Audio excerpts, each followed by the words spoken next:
বিধাননগর এলাকায় প্রাতঃভ্রমণে বেরিয়ে জনসংযোগ সারলেন বিজেপি প্রার্থী দিলীপ ঘোষ। জনসংযোগের পর 32 নম্বর ওয়ার্ডের পলাশডিহা এলাকায় চায়ে পেয়ে চর্চায় অংশগ্রহণ করেন তিনি। সেখানে স্থানীয় তৃণমূল নেতাদের কটাক্ষ করেন বিজেপি প্রার্থী।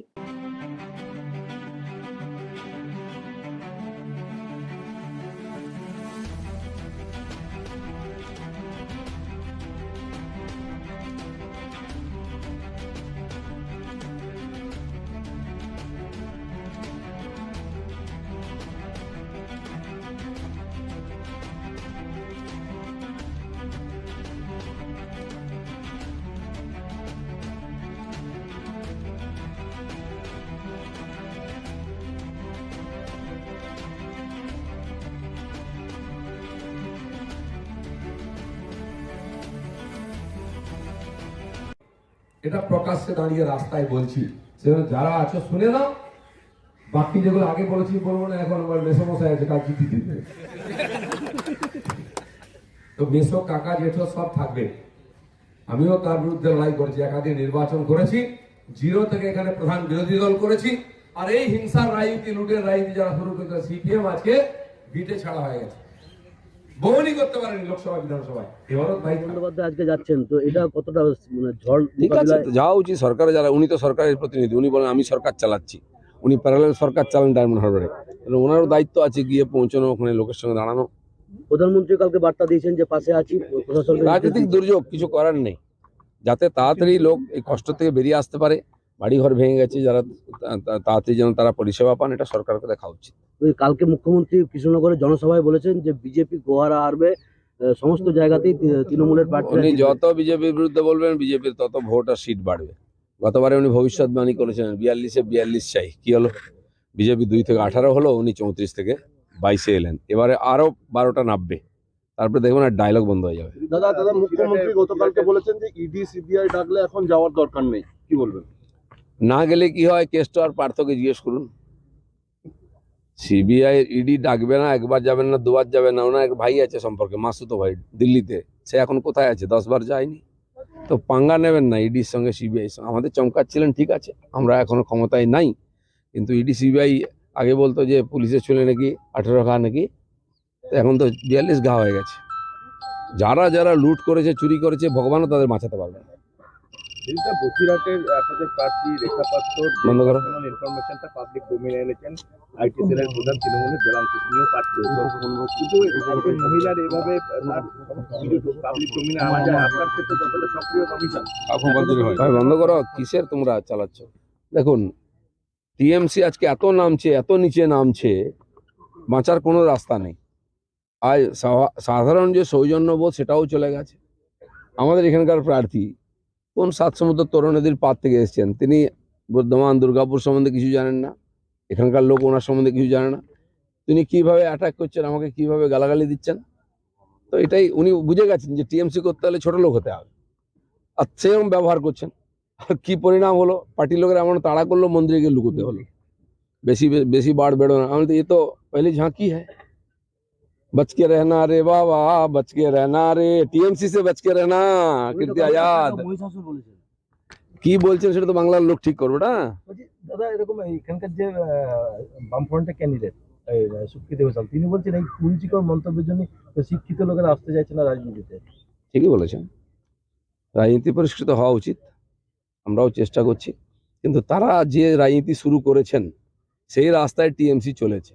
সুকৃতিবাবু ভালো মাস্টারমশাই লোক, ভদ্রলোক, কিন্তু তার পুরনো নেতাদের কথা মনে করুন, যখন ক্ষমতায় ছিলেন কি রব ছিল, কি ভাষা বলতেন। বর্ধমানের লোকেরা, আমি বাকি ওয়েস্ট বেঙ্গলের কথা ছেড়ে দিন, আমিও মেদিনীপুরের ছেলে, ওখানে সিপিএম অনেক মার খেয়েছি আমরা। কত লোককে পুঁতেছে, আপনাদের এখানে খুঁড়লে কয়লা বেরোয়, আমাদের খুঁড়লে হাড়গোড় বেরোয়, বন্দুক বেরোয়।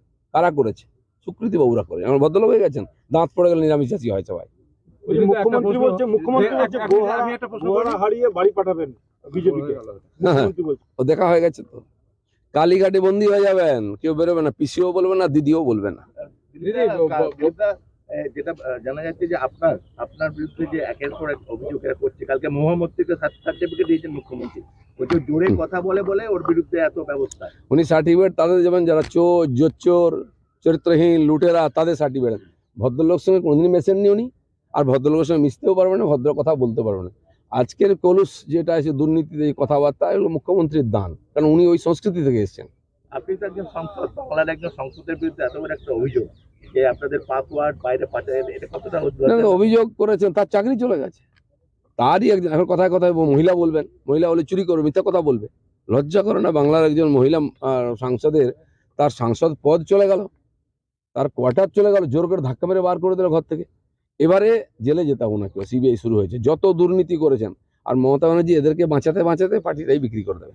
দাদা গতকালকে কীর্তি আজাদ বলেছেন যে আরএসএস এর ছবিকে সামনে রেখে নিজেদের জামা কাপড় খুলে ফেলছেন দিলীপ ঘোষেরা। আমাকে কোনো জবাব দিতে হবে না, ওনার পার্টির লোকেরা জবাব দেওয়া শুরু করেছে। ভোট হওয়ার আগেই বান্ডিল হয়ে যাবে। বলছি বর্ধমান দুর্গাপুর লোকসভা সিটে আলুবালিয়াজি বর্ধমান গ্রামীণ এলাকার 5টা বিধানসভাতেই পিছিয়ে ছিলেন, শুধু দুর্গাপুরের 2টো সিটে লিড দিয়ে ওনাকে প্রায় 2000 ভোটের মতো জিতিয়েছে। আপনার কাছে এই হিসাবটা? হিসাব পরিষ্কার আছে। তখন আলুবালিয়াজি মাত্র 15 দিন সময় পেয়েছিলেন, কিন্তু দুর্গাপুরের লোককে আমি ধন্যবাদ জানাবো, তারা সেই যে গ্যাপটা ছিল পুরো করে তাকে জিতিয়েছিলেন। আমি সেই জন্য ওই দিক থেকে শুরু করেছি। এটা তো গড় আছেই আমাদের এখানে, আমাদের এমএলএ আছে। আমি 1996 থেকেই এখানে সংঘের প্রচারক হিসাবে এখানে গলি গলি সব জানি আমি। এখানকার লোক আমাদের সঙ্গে আছেন। ভাতার বা মন্তেশ্বরের মতো যে টেরর জায়গা, এখনো মারপিট হচ্ছে, দেওয়াল লিখতে দিচ্ছে না।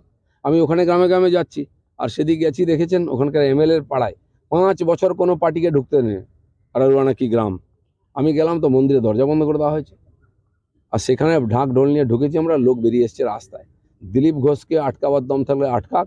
আমি সমস্ত গ্রামে গ্রামে যাব, যেভাবে মেদিনীপুরে মাফিয়ারাই শেষ করেছি, দুর্গাপুর বর্ধমানের মাফিয়ারাজও আমি শেষ করব। দিদা কৃষ্ণনগরের রানীমাকে দেশ বিরোধী বলেছেন কালকে মুখ্যমন্ত্রী। মমতা ব্যানার্জির কাছ থেকে কে সার্টিফিকেট চাইছে? ওনার পূর্বপুরুষরা কি কন্ট্রিবিউশন করেছে? উনি অপমান করতে এসছেন কৃষ্ণনগরের মানুষ, সংস্কৃতিবান মানুষ, ভদ্র মানুষ, ভুল করে ওনার ক্যান্ডিডেটকে কতবারে ভোট দিয়েছিল। अरे भैया कहाँ हैं आप? अरे ऐप में तो 5 मिनट दिखा रहा है, तो ऐसे कीजिए, कैंसिल कर दीजिए, मैं दूसरी कैब कर लूंगा। क्या बात कर रहे हैं आप? ऐप में तो 500 रुपए दिखा रहा है, आप एक्स्ट्रा क्यों मांग रहे हैं? क्या आप भी रोजाना ट्रेवल करने के लिए कैब बुक करते हैं? और क्या इसी तरह के एक्सपीरियंस का सामना करना पड़ता है आपको भी? तो आइए, अब इस एक्सपीरियंस को बेटर बनाने का टाइम आ गया है रेडी टू कैब के साथ। रेडी टू कैब से इंडिया का most trusted and fastest growing cab booking platform.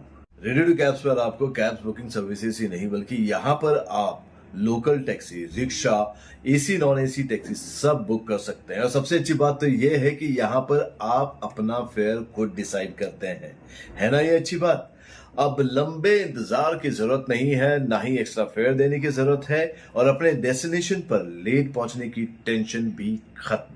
यहाँ पर सिर्फ बुकिंग ही नहीं, रेडी टू कैब्स के साथ आप एज ए करियर भी अपने आप को ग्रो कर सकते हैं, जहां पर इंडिया के बाकी के सारे प्लेटफॉर्म के कंपैरिजन में आप ज्यादा रेवेन्यू जनरेट कर सकते हैं।